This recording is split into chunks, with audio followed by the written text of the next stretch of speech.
नमस्कार। दिवाली का त्योहार, इसकी शुरुआत होती है धनतेरस से। ये दिन सिर्फ शॉपिंग का नहीं है, बल्कि हमारी परंपराओं में इसका एक बहुत ही खास महत्व है। तो सवाल ये उठता है कि क्या धनतेरस का मतलब सिर्फ बाजार जाकर नई चीजें खरीदना है, या फिर इसके पीछे कोई गहरा मतलब भी छिपा है। चलिए आज इसी को समझने की कोशिश करते हैं। असल में धनतेरस हमारे जीवन में खुशहाली, समृद्धि और अच्छा भाग्य लाने का दिन माना जाता है। इस दिन की गई खरीदारी को सिर्फ एक सौदा नहीं, बल्कि एक बहुत ही शुभ शुरुआत समझा जाता है। तो आज हम क्या क्या जानेंगे। सबसे पहले धनतेरस का असली मतलब, फिर देखेंगे कि धन दौलत, अच्छी सेहत और शांति के लिए क्या खरीदना चाहिए, घर को शुद्ध करने के क्या तरीके हैं, पूजा के लिए कौन सी सामग्री शुभ होती है, और आखिर में एक सीधी सादी गाइड कि क्या खरीदें और क्या नहीं। तो चलिए सबसे पहले समझते हैं कि धनतेरस इतना महत्वपूर्ण क्यों है और क्यों इस दिन की गई खरीदारी इतनी खास मानी जाती है।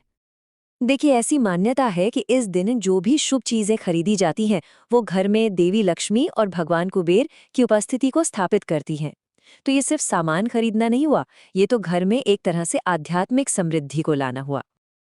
अच्छा, तो अब बात करते हैं उन चीजों की जिन्हें खरीदने से घर में धन और वैभव आता है। ये शायद सबसे पॉपुलर कैटेगरी है। इस लिस्ट में लक्ष्मी गणेश की मूर्तियां हैं, चांदी या पीतल के बर्तन, गोमती चक्र, शंख, कौड़ियां और सोने चांदी के सिक्के भी शामिल हैं। चलिए एक एक करके इनके महत्व को जानते हैं। लक्ष्मी गणेश की मूर्तियां घर में हमेशा के लिए सुख समृद्धि लाती हैं। वहीं चांदी या पीतल के बर्तन अच्छी सेहत और स्थायी धन का प्रतीक माने जाते हैं। गोमती चक्र, ये एक खास तरह का समुद्री पत्थर है जिसे देवी लक्ष्मी का प्रतीक माना जाता है। कहते हैं कि इसे घर में रखने से मां लक्ष्मी की कृपा हमेशा बनी रहती है। इसी तरह शंख घर में पॉजिटिव एनर्जी को बुलाते हैं, कौड़ियां शुभ मानी जाती हैं और सोने या चांदी के सिक्के तो हैं ही सौभाग्य का प्रतीक। ये सब मिलकर घर में एक बहुत अच्छा माहौल बनाते हैं। देखिए, धन के साथ साथ अच्छी सेहत और मन की शांति भी उतनी ही जरूरी है ना? तो चलिए अब जानते हैं कि स्वास्थ्य और शांति के लिए क्या खरीदना शुभ माना जाता है। इसके लिए भगवान धन्वंतरी का चित्र, रुद्राक्ष, पारिजात या शमी जैसे पौधे और कुछ जरूरी औषधियां खरीदी जा सकती हैं। आपको बताऊं, धनतेरस का दिन असल में आयुर्वेद के देवता भगवान धन्वंतरी को ही समर्पित है, तो उनका चित्र घर लाने से अच्छी सेहत का आशीर्वाद मिलता है। और रुद्राक्ष, जिसे भगवान शिव का प्रतीक माना जाता है, वो अच्छी सेहत, मन की शांति और भक्ति, इन तीनों के लिए खरीदा जाता है।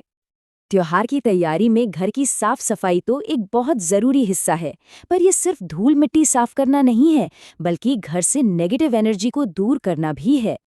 इसके लिए 3 बहुत ही आसान लेकिन असरदार चीजें हैं। 1, नई झाड़ू, साबुत धनिया और हल्दी, और सेंधा नमक। और हाँ, एक दिलचस्प बात यह है कि इस दिन जो नई झाड़ू खरीदी जाती है, उसका इस्तेमाल तुरंत सफाई के लिए नहीं होता। ये असल में घर से गरीबी और नेगेटिव एनर्जी को बाहर निकालने का एक प्रतीक है। सेंधा नमक का इस्तेमाल भी बहुत असरदार माना जाता है। तरीका ये है कि धनतेरस पर नमक खरीदकर उसे पोछे के पानी में मिलाएं और दिवाली तक लगातार 5 दिन घर में पोछा लगाएं। ऐसी मान्यता है कि इससे घर की सारी नेगेटिविटी दूर हो जाती है। अब बात करते हैं उन चीज़ों की जो दिवाली की पूजा के लिए बहुत ज़रूरी हैं। इस लिस्ट में मिट्टी के दिए, स्वस्तिक या श्री यंत्र जैसे शुभ चिन्ह, मूर्तियों और परिवार के लिए नए कपड़े और पुराण या चालीसा जैसी धार्मिक किताबें शामिल हैं। दिवाली मतलब दीपों का त्योहार, इसलिए मिट्टी के दिए खरीदना तो सबसे शुभ माना ही जाता है। हाँ, अगर चाहें तो पूजा के लिए पीतल या तांबे का एक दीपक भी खरीद सकते हैं। तो चलिए इतनी सारी जानकारी के बाद आखिर में ये समझ लेते हैं कि धनतेरस पर क्या खरीदना सही है और किन चीज़ों से बचना चाहिए।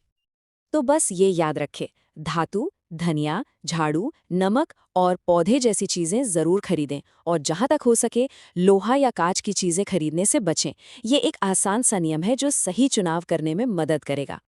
तो सोचने वाली बात यह है कि इन चीज़ों के पीछे जो हमारी मान्यताएं और परंपराएं छिपी हैं, वो हमारे जीवन में सकारात्मकता कैसे लाती हैं। शायद इस त्योहार का असली सार इन चीज़ों में नहीं, बल्कि इनसे जुड़ी हमारी उम्मीद और हमारे विश्वास में छुपा है।